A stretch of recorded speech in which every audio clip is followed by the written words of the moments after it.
This vehicle not for sale. See dealer for resale date. This is where we come, as you've seen in our prior videos. What better day to come out here than the day after Christmas? Because you'll be able to look at cars without much interference by other people, because most people are out shopping or doing something at home for Christmas, after Christmas, playing with their toys or what have you, and they're not out shopping.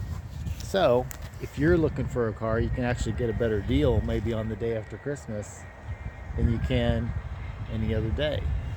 But also you can actually look at the cars that are coming up for sale and then come in later at the last day of the month to take advantage of that special day when there is an opportunity to actually get a really good deal. Now let's look at this. We've got some interesting vehicles here, like this old Escape Ford. These have had a pretty good track record, even if you're looking for a car that's sort of a beater with a heater, or you know, a third car for the kids to run around in. If you want one that's got four-wheel drive like this one here, you've got potentially a car that can give you some good power with your V6. Still looks pretty decent from, 15 feet, and can give you some actual versatile functionality. If you look under here, you can see confirmed it's a four-wheel drive with a V6. So if you're in the northern climates where you have lots of snow, or if you're out in the woods country where you need to go off-road, that might be actually a really good option for you. Let's go back here and check it out. This is one of the very first Ford Escapes, 2002, with 226,000 miles on it. Again, this might be a car that's at the end of its life, but for a car that, you just need to get from here to there, or go to work, or just get to the store, or to wherever you want to go, or get the kids to school and back, it might be the best option here. But let's take a look at what else we got. We've got an old Durango of the same era. I don't know, that one probably wouldn't be as good of an option. Here we have an old Honda CR-V, 224,000 miles on it. That one might be just as good of an option, but I bet you probably could get the Ford over there for a better deal than this one, even just because Hondas go for such a high resale value. So let's keep looking. We got an old Chrysler Town and Country, an old Chevy with no rear wheel. Probably better that way anyway, because these cars were not the most reliable. Honda Ridgeline. This actually might be another one of these good options for a runabout. Looks like it has some paint issues here, but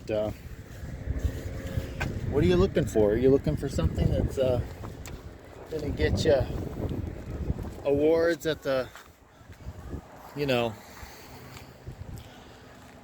don't know, when you go out to eat, you got to stay up to date with the Joneses next door. You probably do not want to get one of these cars anywhere over here. You'd probably want to go up to the front and get a newer car that, you can pose with the Joneses next door. Again, another interesting option here. Has some rust going on, but here, this one is the one for anybody that wants to sport around, because you got that stick shift in there. Subaru, 2007, one of the last years of this generation of the Impreza.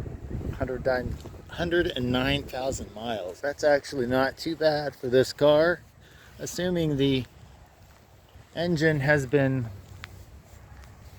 maintained because, you know, gasket issues on these cars were a thing. But if you can deal with the odd dents and rust here and there around on this car,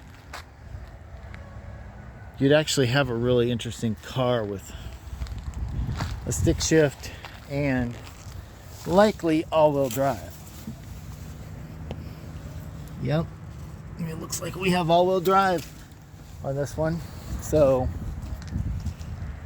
that would be your sport option. Among all the cars back here, we've got some minivans, sedans, SUVs. But what say you? Which one of these would you go for? Would you go for any of these for a beater with a heater, or potentially a car that would last longer but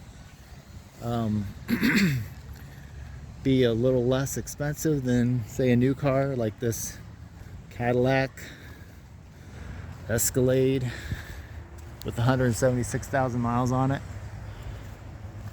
I mean, this here is probably your fashion statement if you're going to get one back here in this part of the lot, because, you know, it's kind of up to date, not the latest, but still looks pretty good. You don't have as much rust going on around the wheel well, but you do have a little denting going on there. I don't know if you can pick that up on the camera or not, but interesting. Another SUV here with a Honda Pilot. Has some denting and whatnot back in the back there, but here's an interesting sort of unicorn, especially up here in the north. I know down south you'd be thinking, what is unicorn about an old F-150? Because there's a bazillion of these out there, but up here in the north, these would be completely rotted out with rust. This one here has a little bit of rust, but really in pretty decent condition. F-150 Triton V8. This one seems like it's been a recent arrival, because they do not even have the sticker on the windshield showing the mileage, but I don't know, it's got some really good potential, really, if you're looking for something that can give you both the functionality of a truck bed, but also carry the family around in a 4-door with room for 6. This is really an interesting option, because carrying 6 people around in a pickup truck is not a, you know, not a standard thing. So I'd say this one here would probably be your value option of the whole shooting match over here, just because of the functionality of having passenger space and a decent payload bay back here to carry items. I mean, it has your Duraliner plastic lined rear end.